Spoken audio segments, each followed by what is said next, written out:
Hello student, मैं संजय चौहान। आज हम बच्चों क्लास 9 का लेसन नंबर 4 जो टॉपिक है जलवायु, उसके बारे में अध्ययन करेंगे।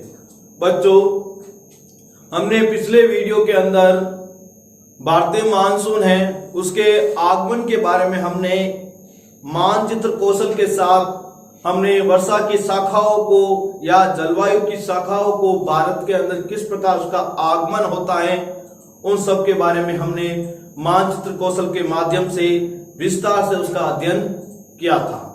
यदि बच्चों आपको इस टॉपिक को समझना है तो पहले आपको पिछला जो वीडियो है जो हमने मानचित्र कौशल के माध्यम से बनाया है उसको एक बार आप जरूर देखें, क्योंकि उसको नहीं देखोगे तो अभी जो हम थ्योरी पढ़ाएंगे उससे संबंधित वो आपके दिमाग में नहीं बैठेगी, समझ में नहीं आएगा।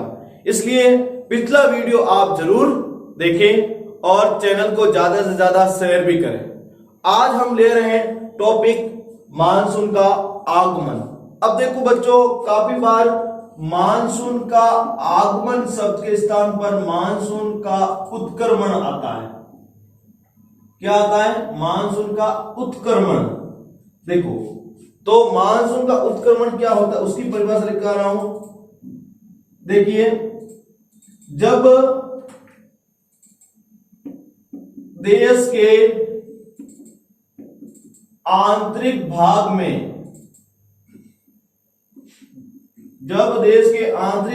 में मानसून का प्रवेश होता है उसी को हम मानसून का उत्क्रमण कहते हैं। और भारत के अंदर मानसून का उत्क्रमण होता है लगभग 1 जून को, वो भी केरल के तट पर। किसके तट पर? केरल के तट पर मानसून का उत्क्रमण की स्थिति प्रारंभ हो जाती। तो आपको पता चल गया होगा मानसून का आगमन के स्थान पर हम भूगोलीय भाषा के अंदर उत्क्रमण शब्द का भी प्रयोग कर सकते हैं। अब हम लेते हैं हमारा टॉपिक मानसून का आगमन में पहला बिंदु, व्यापारिक पवनों के विपरीत मानसूनी पवनें नियमित नहीं होती हैं। देखो, व्यापारिक पवनें होती हैं बच्चों वो नियमित होती हैं और मानसूनी पवनें नियमित नहीं होती हैं, क्योंकि व्यापारिक जो पवनें हैं वर्ष भर एक ही गोलार्ध के अंदर चलती हैं, जबकि मानसूनी पवनें हैं वर्ष के अंदर कई बार अपना रुख चेंज कर लेती है या फिर अपनी दिशा चेंज कर लेती है। अब आपके सामने आई है व्यापारिक पवन। कौन सा बिंदु आया? व्यापारिक पवने का। अब हम सबसे पहले लेंगे टॉपिक पवने क्या है, क्योंकि पवने के बारे में जानकारी प्राप्त नहीं की तो इसके बारे में आसानी से आप समझ भी नहीं पाओगे। देखो, अपन जो पवने पढ़ेंगे वो पढ़ेंगे सनातनी पवने। सनातनी पवने जो मुख्य रूप से 3 प्रकार की बांटी गई है। कितने प्रकार की? 3। सबसे पहले हम इसको ग्लोब के माध्यम से समझेंगे कि ये 3 प्रकार की पवनें कौन कौन सी है। ये हमारी पृथ्वी का ग्लोब है। ये हमारी जो रेखा है उसका नाम है भूमध्य रेखा। क्या नाम है बच्चों?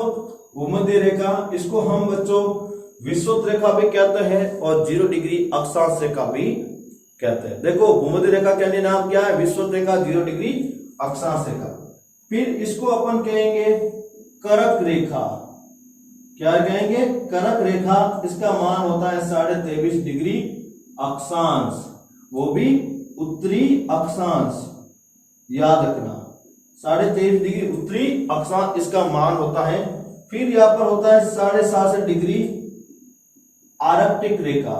67.5 डिग्री उत्तरी अक्षांश आर्कटिक रेखा। इसका नाम क्या है? आर्कटिक रेखा या उत्तरी उपध्रुव रेखा। दूसरा नाम क्या है इसका? उत्तरी उपध्रुव रेखा।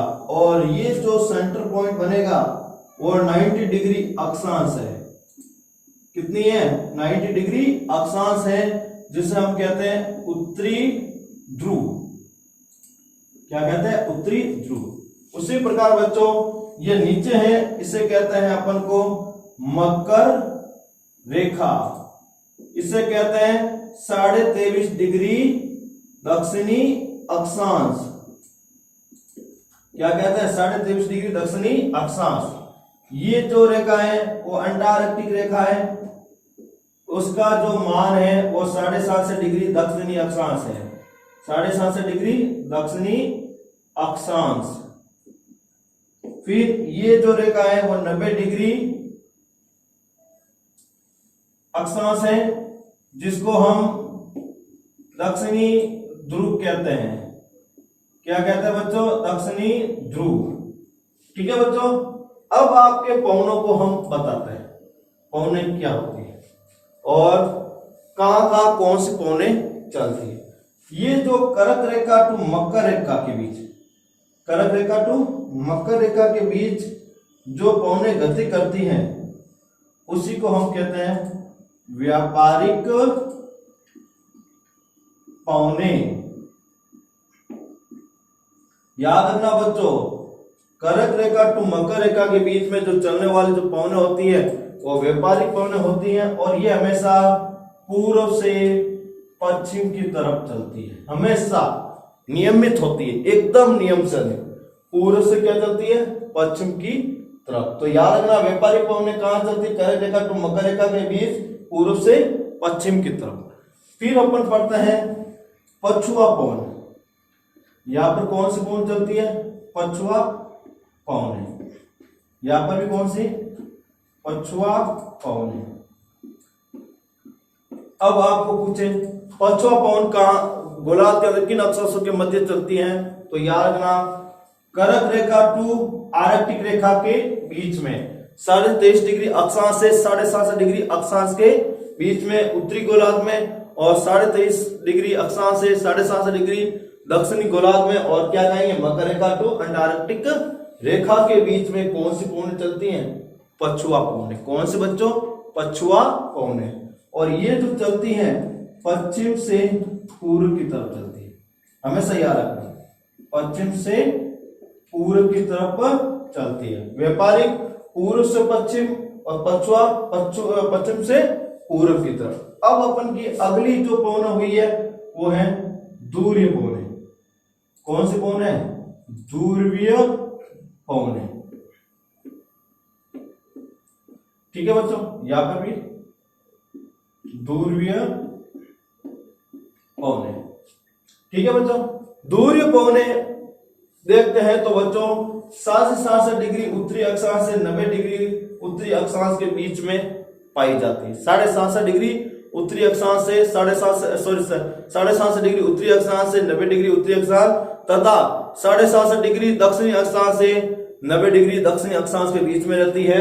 यदि रेखा को आधार पर देखें तो आर्कटिक रेखा से 90 उत्तरी ध्रुव के बीच में पाई जाती है, और इसे अंटार्कटिक रेखा से दक्षिण ध्रुव के बीच में पाई जाती है। और फिर ये जो पवनें हैं वो हमेशा चलने की जो दिशा होती है वो उच्च अक्षांश से निम्न अक्षांश की तरफ होती है। उच्च अक्षांश से निम्न अक्षांश की तरफ होती है, निम्न अक्षांश की तरफ होती है, याद रखना। और यदि हम इसके कोरियालिस बल का नियम ले लेंगे तो ये व्यापारिक पवनें हैं वो उत्तरी गोलार्ध में दाईं तरफ, उत्तरी गोलार्ध में दाईं तरफ और दक्षिणी गोलार्ध में बाईं तरफ से प्रवाहित होती हुई ये भूमध्य रेखा पर आपस में आकर क्या करती है? मिलती है। भूमध्य रेखा पर आपस में आकर क्या करती है?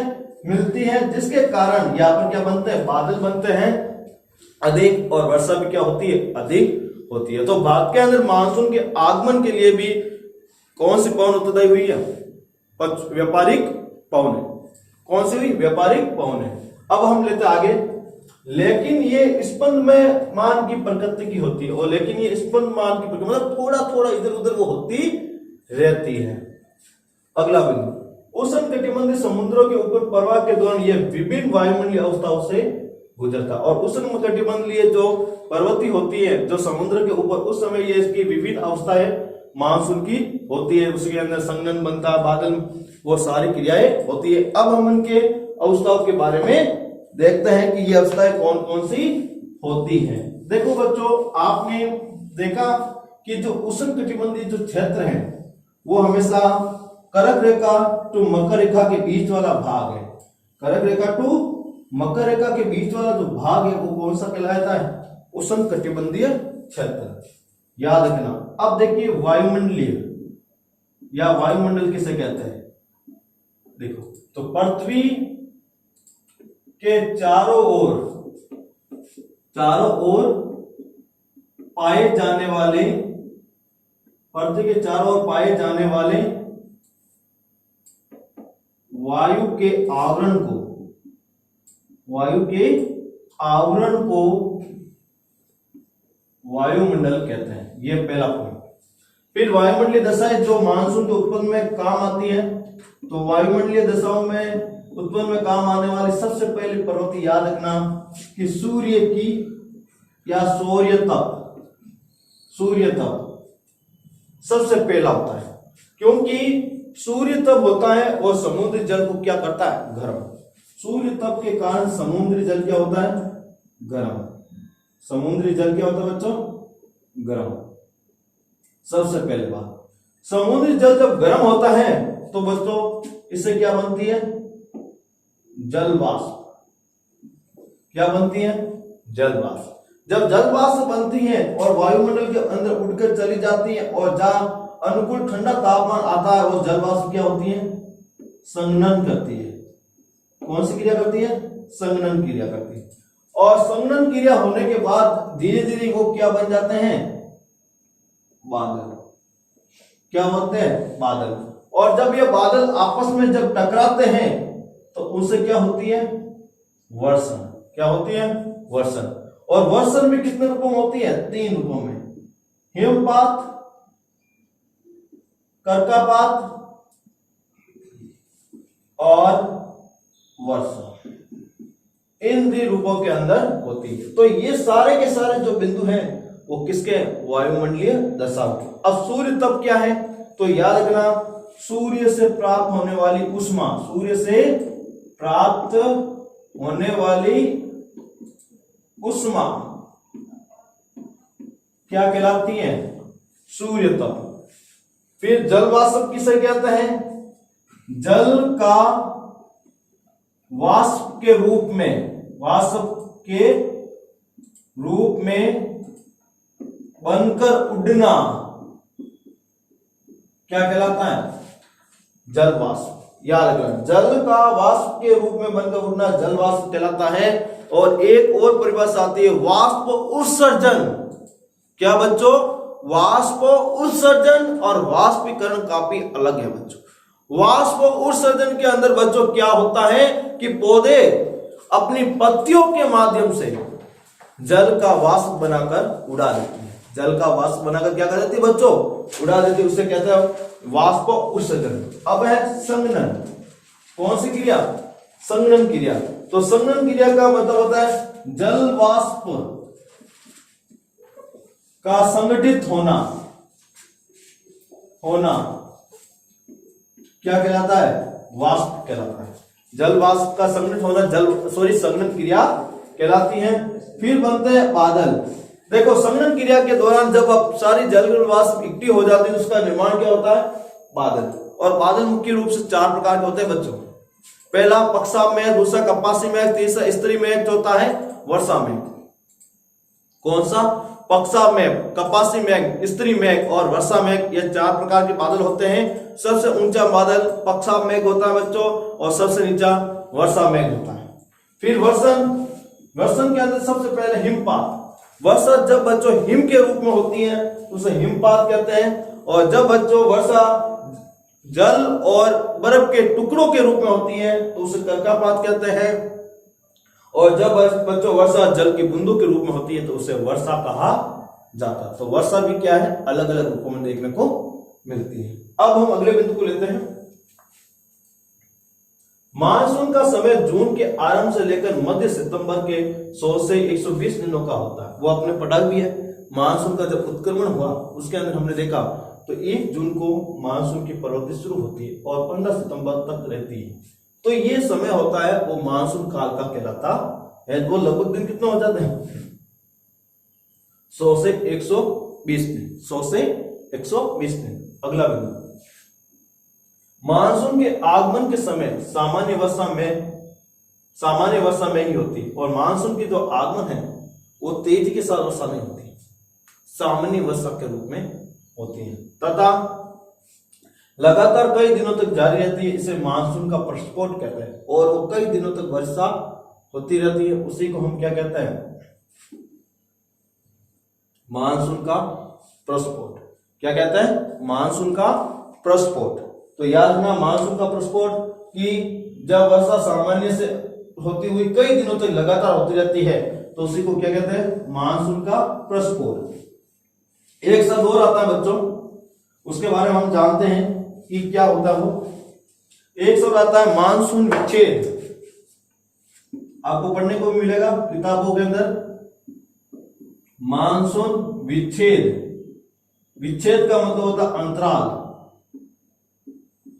विच्छेद का क्या होता है बच्चों, अंतराल। याद रखना जब मानसून की वर्षा के बीच में क्या हो जाए, अंतराल आ जाए तो होता है मानसून विच्छेद। देखो जब किसी क्षेत्र में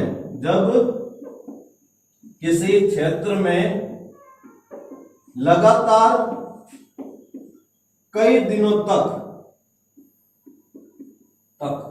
वर्षा होने पर उसके बीच कुछ दिनों का अंतराल होकर, कुछ दिनों का सूखा का अंतराल होकर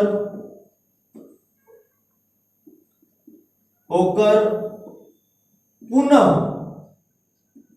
वर्षा प्रारंभ हो जाती है, पुनः वर्षा प्रारंभ हो जाती है, उसी को मानसून का क्या कहते हैं, विच्छेद कहते हैं। क्या कहते हैं, मानसून का विच्छेद। वापस सुन लेना, जब किसी क्षेत्र में लगातार कई दिनों तक वर्षा होने पर उसके बीच कुछ दिनों का सूखा का अंतराल होकर पुनः वर्षा प्रारंभ हो जाती है, उसी को मानसून विच्छेद कहते हैं।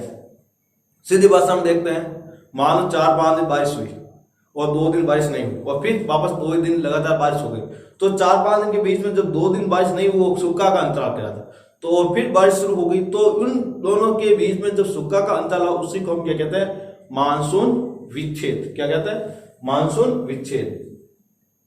जून के प्रथम सप्ताह में मानसून भारतीय प्रायद्वीप के दक्षिण छोर में प्रवेश करता, उसके बाद ये 2 भागों में बढ़ जाता। 1 जून के करीबन केरल के अंदर हल्की से बारिश शुरू हो जाती है, लेकिन मध्य जून के तक या प्रथम सप्ताह के तक देखते हैं तो ये मानसून दक्षिणी भारत से टकराता है और फिर वो 2 शाखाओं में बढ़ जाता है, क्योंकि मानसून की उत्पत्ति हिंद महासागर में होती है, फिर उत्तर की तरफ प्रवाहित होता है और धीरे धीरे जाते हुए जब भारत के दक्षिणी भाग से टकराता है तो वो 2 शाखाओं में बढ़ जाता है। एक अरब सागर की शाखा कहलाती है और दूसरी क्या कहलाती है, बंगाल की खाड़ी की शाखा। कितने शाखा बढ़ गया, 2 शाखा। फिर आगे चलते हैं, अरब सागर की शाखा लगभग 10 दिन बाद 10 जून के करीबन मुंबई के अंदर बसा होती है। देखो मैंने 10 जून यहाँ पर लगभग बताया हुआ, 10 से 15 जून के बीच में होता है, तो 15 जून भी दे तो कोई गलत बात नहीं होगी, याद रखना। तो अरब सागर की जो शाखा लगभग 10 दिन या 15 दिन के बाद कहां पर वर्षा करती है, मुंबई के अंदर, याद रखना। तो 1 जून को लगभग केरल को और 10 से 15 जून के करीबन मुंबई को, और फिर लगभग 1 जुलाई के करीबन मध्य गुजरात के अंदर और मध्य भारत के अंदर बारिश होना शुरू हो जाती है। फिर अगला बिंदु देखते हैं, बंगाल की खाड़ी की शाखा तीव्रता से आगे की ओर बढ़ती है, और फिर उस समय बंगाल की जो खाड़ी की जो शाखा है, मैंने मानचित्र में बताया भी है, वो तीव्रता से पूरी भारत की तरफ आगे बढ़ती है। फिर वहां पर पूर्वोत्तर पहाड़ियां, कौन सी, गारो खासी जयंतिया की जो कीप आकृति उसके अंदर फंस जाती और वहां पर मानसिराव चेरापूंजी के अंदर 1084 सेंटीमीटर मतलब विश्व की सबसे ज्यादा बारिश करती है, याद रखना। और जून की प्रथम सप्ताह तक वो असम तक पहुंच जाए, और फिर जून के प्रथम सप्ताह तक वो असम तक पहुंच जाए, और फिर असम के अंदर ब्रह्मपुत्र घाटी के पास ये शाखाएं वापस मुड़ जाती है और फिर अपन के पश्चिमी भारत की तरफ बढ़ना शुरू होती है। और फिर अरब सागर की शाखा जब अरब सागर की जो शाखा जब गंगा के मैदान में प्रवेश करती, उस समय बंगाल की खाड़ी की शाखा भी गंगा के मैदान में प्रवेश कर चुकी होती है, और फिर बंगाल की खाड़ी की शाखा और अरब सागर की शाखा संयुक्त होकर पश्चिमी भारत की तरफ आगे बढ़ती है। और मध्य जून तक ये अरब सागर की शाखा सौराष्ट्र मतलब गुजरात एवं देश के मध्य भागों तक पहुंच जाती है। तो मैंने कहा था मध्य जून मतलब 1 जून से 15 जून के या फिर करीबन या 1 जून के करीबन, जुलाई के करीबन तक ये लगभग अपन के कहाँ पहुंच जाती है, मध्य भारत और गुजरात के अंदर। याद रखना 15 जुलाई से लेकर 1 जून तक ये मध्य भारत और पूर्वोत्तर राजस्थान और गुजरात के अंदर भयंकर बारिश करती है। अब हम बच्चों नेक्स्ट बिंदु को देखते हैं। अरब सागर की शाखा एवं बंगाल की खाड़ी की जो शाखा है, दोनों ही कहाँ मिलती है बच्चों, उत्तर के मैदान में। तो याद रखना बंगाल की खाड़ी की शाखा और अरब सागर की जो शाखा है वो गंगा के मैदान में उत्तर मिलकर उत्तर पश्चिम दिशा की उत्तर पश्चिम भाग में आपस में मिलकर चली जाती है। याद रखना क्या कह रही है लाइन, वापस सुनना बच्चों। अरब सागर की शाखा एवं बंगाल की खाड़ी की शाखा दोनों ही गंगा के मैदान के उत्तर पश्चिमी भाग में आपस में मिलती है। याद रखना उत्तर पश्चिम भाग है जो गंगा का मैदान का, वहां पर अरब सागर की शाखा और बंगाल की खाड़ी की शाखा आपस में क्या जाती है, मिल जाती है और फिर संयुक्त रूप से एक शाखा के रूप में पश्चिमी भारत की तरफ प्रवाहित होने लगती है। अब आपको एक बात तो मालूम हो गई होंगी, जो गंगा का जो मैदान है वह गंगा और गंगा की जो सहायक नदियां है, गंगा की जो सहायक नदियां, जैसे आप याद रखना यमुना जो गंगा की सबसे बड़ी सहायक नदी है, गंडक, कोसी, इसके अलावा अमर, सरयू, महानदी,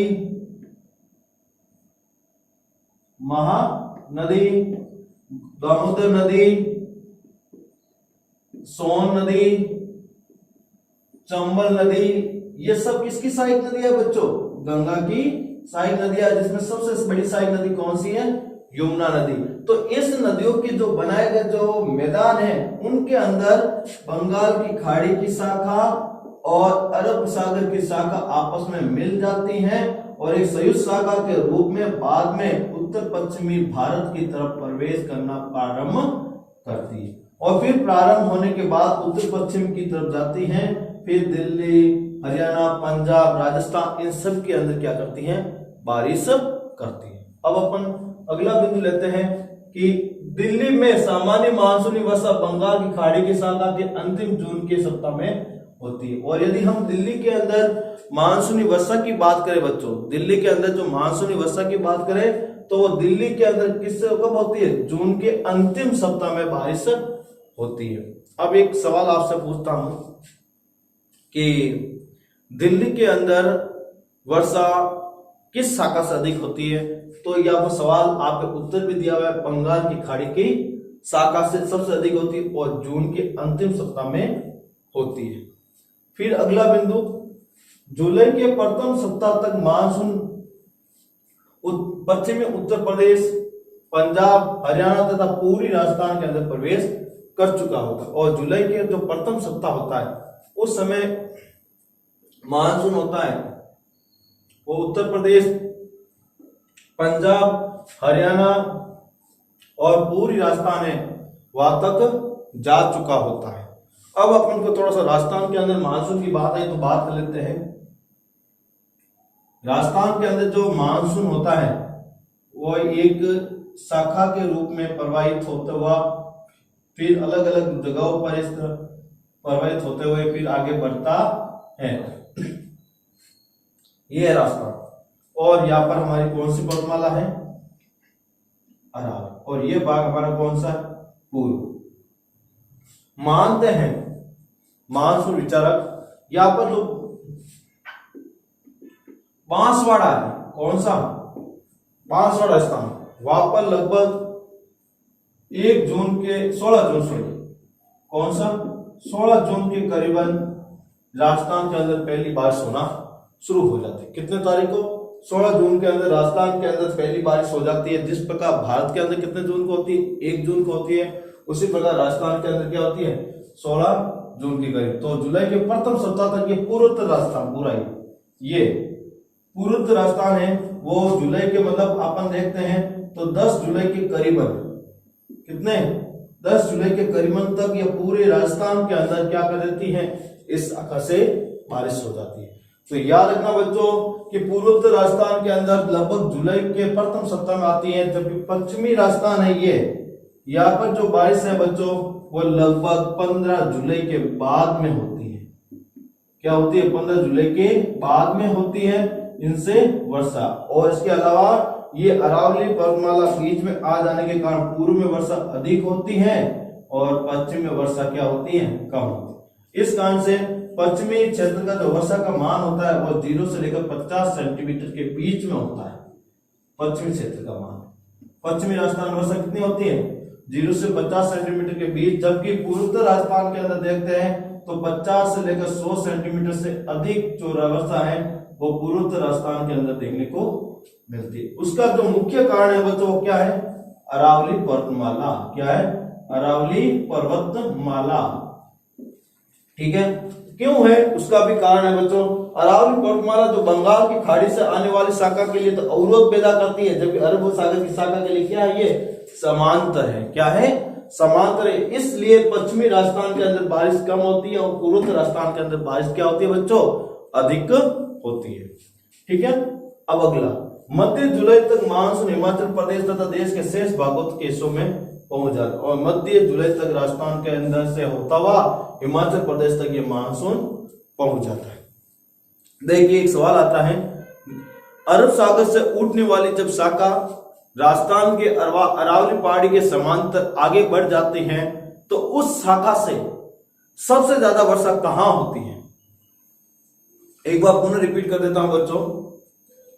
अरब सागर से उठने वाली शाखा जब अरावली पर्वत के समांतर आगे बढ़ जाती है, अरावली पर्वतमाला के समांतर आगे बढ़ जाती है, उस समय उस शाखा से सबसे ज्यादा वर्षा कहां होती है? तो याद रखना बच्चों, हिमाचल प्रदेश में। कहां पर होती है? हिमाचल प्रदेश में उस शाखा से सबसे ज्यादा बारिश होती है। तो बच्चों, आपने इस वीडियो के अंदर भारत के अंदर जो मानसून का उत्क्रमण होता है या आगमन होता है और फिर मानसून का पहली बारिश या प्रस्फोट होता है और उनके बीच में आने वाला जो विच्छेद होता है, उन सब के बारे में आपने पढ़ा। और आपने ये भी देखा बच्चों इस वीडियो के अंदर कि भारत के अंदर मानसून की जो शाखा है वो 2 रूपों में होती है, बंगाल की खाड़ी और अरब सागर की शाखा। उन दोनों शाखाओं से भारत के किन हिस्सों में कितनी बारिश होती है वो भी आपने देखा, और कौन सी शाखा से भारत में अधिक वर्षा होती है, कौन सी शाखा से राजस्थान में अधिक वर्षा होती है, उसके बारे में भी जाना। और अब हम जब नेक्स्ट वीडियो पढ़ेंगे उसके अंदर मानसून की वापसी या मानसून का व्युत्क्रमण के बारे में विस्तार के साथ क्या करेंगे? अध्ययन करेंगे। Thank you.